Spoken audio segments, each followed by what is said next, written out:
السلام عليكم ورحمة الله وبركاته. أصحابتك وحرن جنال كمركل السود وده أدي هذا وما سنتهين ما أنت واحد وأنا أفرت بشك وبعد جانوري سنة كلا بدأ كون إيش لحية لباتنك مقال كان وحن ربائنا ندي كل وداجو وزارة أرمها الدبادة مريكان كه أو أمريكا سوسارست فيزياش لسينا يو ودمدا ترافل بانك وسامين يو مدحوين ترام وكسر رجي sharcigan waxa uu si rasmi ah u dhaqan galay 1 bishan January oo maalintii Khamiista ku beegnayd haddaba sidoo u saameynaya wadamada travel bank uu saameynayo hadda kadib dacwado ma loo xareyn karaa qof baasaboor Soomaaliya wato viisana ma loo soo saari karaa arrintaasi ayaan idinla wadaagaya iyo sidoo kalena waaxda dawladda Mareykanka u qaabilsan immigrationka oo iyaduna in arrimahan amar ka soo saartay isla 1 bisha waxana wasaaradda amniga gudaha gabi ahaanba ay hakad gelisay in wax application ah wadamada travel bank lagu soo rogay hadda kadib in dadkii asylum-ka oo magangelya doonka ahaa dadkii viisayaasha haddaad qof viisa u xareynaysay green card-ka dadkii lahaa iyo dhammaanba in hakad la gelinayo arrimahaasi oo waan idinla wadaagaya madaxweynihii Venezuela oo habeen hore laga soo qabtay sariirtiisa caasimadda waddanka Venezuela ee Caracas xalay ayaa la keenay Mareykanka waxaana lagu xiray magaalada New York bari ayaa la filayaa in maxkamad la soo taago madaxweyne ku-xigeenkiisa ayaa xukunka la wareegtay waxayna arrintaasi ku tilmaantay afduub madaxweynahana si degdeg ah lagu soo daayay ayay tiri laakiin xogwasiirka amniga gudaha Mareykanka ayaa iyaduna digniin u dirto waxay tiri waxa aan ku farayna waa inaad yeeshaa haddii kalena waa inaad meesha ka wareegtaa wixii ku dhacay Maduro ayaa kugu dhici kara maxay tahay shidaalka loo kala cararayo ee waddanka Venezuela ku jira shidaalka ugu badan oo ku jira ayaan idinla wadaagaya sidoo kale balse marka hore soo dhawaada hore ee December ayuu soo baxay sida aad arkaysaan laakiin waxa uu si rasmi ah u dhaqan galay amarkan 1 bishan January oo hadda aynu ku jirno oo maalintii Khamiista ah ku beegneed waxa ciwaan looga dhigayba in la joojiyay soo saarista in viisayaal loo soo saaro ama dawladda Mareykanka ay siiso dadka ajnabiga ah si loo ilaaliyo ammaanka waddanka Mareykanka ayaa ciwaan looga dhigay marka waxay leeyihiin iyadoo la raacayo wareegtadii madaxweyne Trump uu saxeexay oo tirsigeedu ahaa 10998 oo lagu xadidayay dadka soo galaya ajnabiga ah ee Mareykanka soo galaya si loo ilaaliyo ammaanka Mareykanka taasi waxay si rasmi ah u dhaqan gashay 1 bishan January oo Khamiistii ku beegnayd sanadkan 2026 12 iyo 1 daqiiqo saqda dhaxmarkeed markii sanadka cusub uu dhashayba wareegtooyinkaasi si rasmi ah ayay u dhaqan galeen marka Mareykanku waxa uu si buuxda ama qayb ahaanba u joojinayaa in Mareykanka ay soo galaan oo wax viisa ah loo soo saaro dadka u dhashay 39 kaasi wadan iyo sidoo kalena shakhsiyaadka iyaguna ku safraya dokumentiyo ay soo saareen mas'uuliyiinta Falastiin iyagana sidoo kale waa lagu daray waxa sidoo kalena ay arrintan ku jirta in dadka iyagu si buuxda loo joojiyo Mareykanka inay soo galaan oo 19 wadan ah madaxweynaha wareegtadiisiina ku xusneed ahayd 10949 in si buuxda ay u dhaqan gashay wareegtadaasi oo madaxweynuhu uu soo saaray 19 kaasi wadan waxaan ilaalinaynaa ayaa lagu leeyahay qoraalkan wasaaradda arrimaha dibadda ee website-keeda ku soo qortay waddankeena ayaan waxaan ka ilaalinaynaa in dadka wadamadaasi ka imaanaya ay si qaldan ay u isticmaalaan isla markaana waxaan diiradda saaraynaa in si joogto ah baaritaan aan ugu sameeyno shakhsiyaadka loo ogolaado in viiso ay Mareykanka ku yimaadaan kadibna khatar gelinaya ammaanka qaranka iyo waliba ammaanka dadweynaha Mareykanka laga bilaabo marka 1 bishan January ee sanadka 2026 saacadu markay ahayd 12 iyo 1 daqiiqo saqda dhexe oo sanadka cusub uu dhashay iyadoo la tixraacayo wareegtadii madaxweynaha oo ahayd 10998 waxaa la xadiday in Mareykanka ay soo galaan dadka ajnabiga ah si loo ilaaliyo ammaanka waddanka Mareykanka waxaana wasaaradda arrimaha dibadda ay si buuxda u joojisay in wax viisa ah loo soo saaro dadka u dhashay 19 kaasi wadan marka sidaad arkaysaan qofkii Soomaaliya oo baasaboor Soomaaliya loogu dacwoonayay oo ka hor sanadka cusub intii uu san dhalan fiisihiisa helay micnaheedu waxay tahay Mareykanka waa uu imaan karaa laakiin wixii ka dambeeyay 1 bishan January qof baasaboor Soomaaliya wato visa lama siinayo oo gabi ahaanba waa la joojiyay ama odagaada ha ku dacwoodo ama xaaskaada ha ku dacwooto ama waalidka ha ku dacwoodaan gabi ahaanba waa la joojiyay marka 19kaasi wadan sida aan hore idinku sheegaba waa Afghanistan, Burma, Burkina Faso, Chad, Republic of Congo, Equatorial Guinea, Eritrea, Haiti, Iran, Laos, Libya, Mali, Niger, Sierra Leone, Somalia, South Sudan, Syria iyo Yemen waxaa sidoo kale in laga reebo sidoo kale ku jirta dadka iyaguna Falastiiniyiinta dokumentiyadooda ku safraya marka waxaa laga reebaya oo exception ka ah oo loo ogolaanaya Mareykanka inay soo galaan dadka oo diblomatic ah oo viisayaal diblomatic ama sidoo kale kuwa kale oo rasmi ah oo dowladda Mareykanka ay u ogolaatay ku safraya sidoo kalena dadka iyaguna immigrant visa haysta oo isir ahaan ama diin ahaan wadankooda uga soo cararaya sida Iran oo kale oo wadankaas Iran oo kaliya ayaa taasi loo ogolaaday dadka dual citizenship haysta oo iyaguna laba baasaboor haysta marka baasaboor Kenyaana ama Ethiopian haddii aad haysato micnaheedu waxay tahay waa lagu dacwoon karaa laakiin baasaboorka Soomaaliga ayaa la diidaya sidoo kalena ayagu kuma jiraan dadkaasi qofkii dual citizenship oo baasaboorkaasi kala nationality kala ah isagu suspensionkaasi kuma jiro oo banaanka ayuu ka yahay dadka sidoo kale special immigrant visa oo dadka dowladda Mareykanka la shaqeeyay sidii ku Afghanistan iyo laga soo qaaday iyaguna kuma jiraan dadka iyaguna ciyaaraha koobka adduunka iyo Olimbikada Mareykanka lagu qaban doono sanadka soo socda iyaguna ka qayb galaya kuma jiraan dadka green card-ka haysta oo lawful permanent residence-kana iyaguna kuma jiraan oo dadkaas way safri karaan oo waa ay soo laaban karaan walow hadda aanan kula talinahayn qof green card haysta in wadanka Soomaaliya u safro wadamadan kale Afrikaanka waa tagi kartaa laakiin markaad Mareykanka ku soo laabato secondary screening wax la yiraahdo ayaa lagu marin karaa oo mar kale ayaa baaritaan dib lagugu sameyn karaa sidoo kalena waxaa jirta laga soo bilaabo 1 bisha January oo khamiistii ku beegnay sanadka 2026 saqdi dhexe sidoo kalena waxaa jirtay in wadamadan kale oo iyaguna la xadiday in Mareykanka ay soo gali karaan kuwaasi si buuxda ayaa looga mamnuucay kuwana sidoo kalena waa la xadidaya dadka viisayaasha la siin karo wasaaradda arrimaha dibadda sidoo kale waxa ay leedahay wadamadan kale oo iyaguna 19 oo ay kamid yihiin Angola, Antigua and Barbuda, Benin, Burundi, Cote d'Ivoire oo Ivory Coast ah, Cuba, Dominica, Gabon iyo sidoo kalena Gambia, Malawi, Mauritania, Nigeria, Senegal, Tanzania, Togo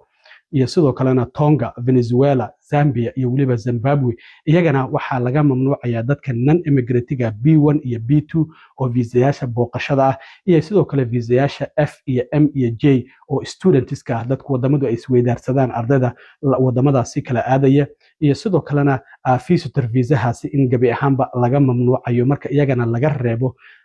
dadkii hore idinku soo sheegay iyaguna dadka labada baasaboor haysta kuwa Iran ka imaanaya iyo sidoo kale special immigrant visa-ga iyo dadka iyaguna ciyaaraha ka qayb galaya iyo kuwa green card-ka haysta iyaguna kuma jiraan marka wadamadaasina sidoo kalena iyagana viisayaashaasi ayaa laga mamnuucaya laakiin Soomaalida dadka baasaboorka Soomaaliga haysta waxa la leeyahay 1 bisha January wixii ka dambeeyay wax visa ah lama siinayo qof baasaboor Soomaaliya haysto sida ku cad warkan ka soo baxay wasaaradda arrimaha dibadda ee Mareykanka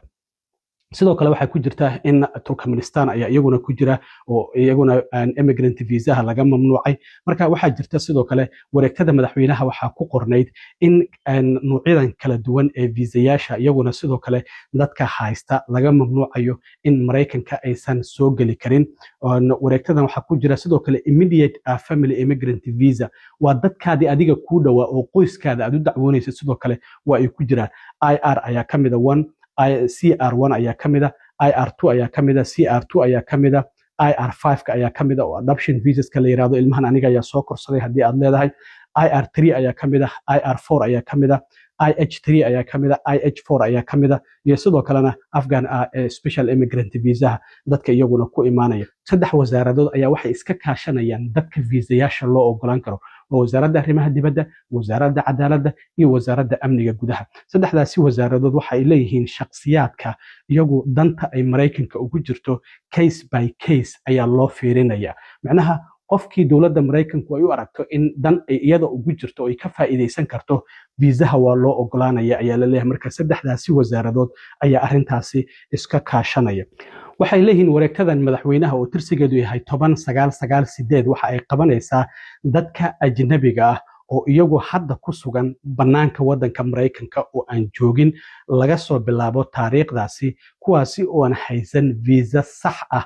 laga soo bilaabay 1 January ee sanadkan 2026 hal daqiiqa saqda dhexe wixii ka horeeyay dadka aan haysan visa saxa oo dowladda Mareykanka ay siisay wadanka banaankiisana joogo ayaa wareegtadan ay qabanaysaa. Marka haddii visa lagu siiyey oo aad weli aadan soo safrin laakiin viisahaada uu sax yahay weli waa soo safri kartaa. Micnaheedu waxay tahay dad fara badan ayaa jira viisaha 6 bilood ayaa inta badan qofka la siiya. Marka viiso ayaa lagu siiyey sanadka cusub ee hadda 2026 inta uusan dhalan welina Mareykanka ma aadan u soo safrin. Micnaheedu waxay tahay marka Mareykanka waad u soo safri kartaa haddii viisahaada sax u yahay oo dowladda Mareykanka ay ku siisay. Marka waxay leeyihiin dadka ajnabiga ah oo xitaa haddii ay joogaan wadanka Mareykanka banaankiisa isla markaana haysta fiisa sax ah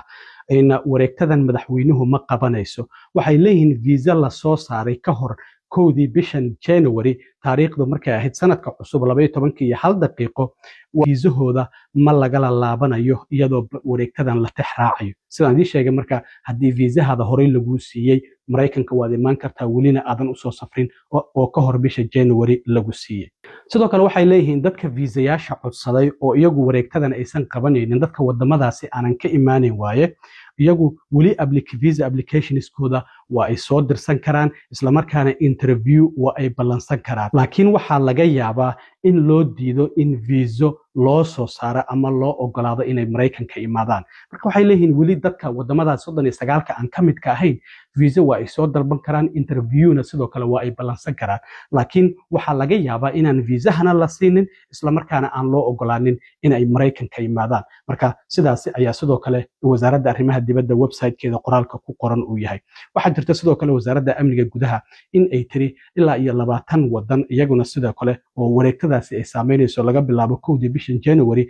waxaa hakad la gelinaya dadkaasi oo dib u eegis lagu sameynaya in viisayaal ay dadkaas application ay soo dirsadaan isla markaana la aqbalo. USCIS sidoo kale 2 bisha oo Jimcaha ahayd waraaqdan ayay soo saartay 5 bog ka kooban oo waxay leedahay waxaan hakad gelinaynaa oo dib u eegis aan ku sameynaynaa dhammaanba dadka applicationada soo xareystay. Marka haddii aad Soomaali ahayd oo application oo ku xareysnaa USCIS-tuna weli approve aysan ku siinin ama xitaa kiiskaadu uu marayay National Visa Centerka waxay leedahay wasaaradda amniga gudaha arrintaasi dib u eegis ayaan ku sameynaynaa dadka green cardka uu xareysan yahay dadka citizenshipka uu xareysan yahay iyo dadka asylumka oo megalyoonka waa dadka wadanka sharci darrada ku soo galay dhammaantoodba waxay leeyihiin dib u eegis ayaan ku sameynaynaa. Marka waxaa ku qoran qoraalkan ay soo saartay waaxda USCIS-ta in sidoo kale ay qorsheynayaan in dib u eegis ay ku sameeyaan dhammaanba applicationada dadka soo galootiga ah oo ka yimid wadamadaasi laga soo bilaabo sanadkii 2021 ilaa iyo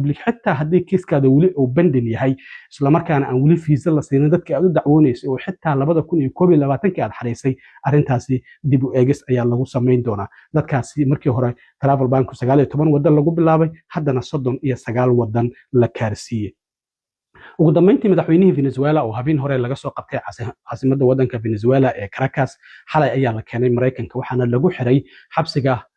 ku yaala magaalada Brooklyn oo ku yaala Metropolitan Detention Center. waxaa la filayaa berri in la soo taago maxkamad waxaana madaxweyne ku-xigeenkiisii oo la yiraahdo Delcy Rodriguez ay leedahay howlgalka Mareykanku ay ka sameeyeen wadanka Venezuela waxa uu ahaa afduub sharci darro ah oo madaxweynahaasi lagu afduubtay degdegna waa in lagu soo daaya. sidoo kale waxay ku baaqaysaa dadka reer Venezuela in wadooyinka isugu soo baxaan ay mudaharaadaan laakiin waaba isku soo baxeen oo waxay mudaharaadayeen in xukunkii Maduro meesha laga tuuray xitaa dadka Venezuela ku dhaqan iyo wadamo kala duwan oo caalamka mudaharaad ayay sameynayeen. laakiin wasiirka amniga gudaha ee Mareykanka Christine Noem ayaa iyaduna digniin u dirtay madaxweyne ku-xigeenkaasi Trump waa kii shalay yiri inaga ayaa wadankaasi maamulayno. marka waxay leedahay waa in amradeena aad raacdaa. Trump xitaa shalay shirka jaraa'id waxa uu ka sheegay in wasiirkiisa arrimaha dibadda iyo madaxweyne ku-xigeenku ay qadka telefoonka ay ku wada hadleen. marka waxa anagu aan ku yeerina qaado haddii kale wixii ku dhacay Maduro ayaa kugu dhacayo ayaa la leeyahay. laakiin sababta horta Venezuela loogu kala cararayo maxay tahay? Venezuela waxaa ku jira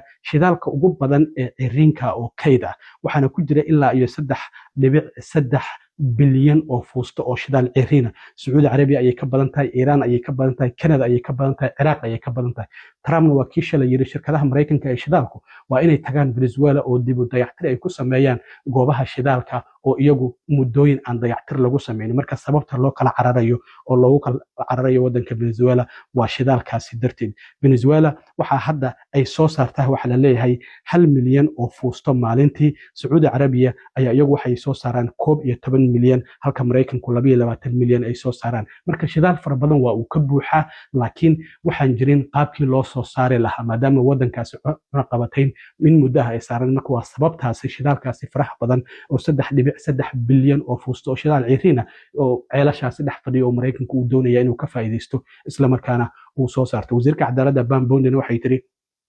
madaxweynaha wadanka Venezuela waxaa si buuxda cadaaladda ugu mari doonaa, cadaaladda Mareykanka ayuu mari doonaa, ciidda Mareykanka ayuu ku mari doonaa, maxkamadaha Mareykanka ayuuna ku mari doonaa. Xalay waxaa la arkaya 2 farood isagoo taagaya markii diyaaradda laga soo dejiyey isla markaana xabsiga la geynay isla markiina madax ayaa laga xiray. Ninkaasi habeen hore waxa uu seexday isagoo madaxweynaha, haddana waa maxbuus oo xabsi ayuu ku jiraa. Marka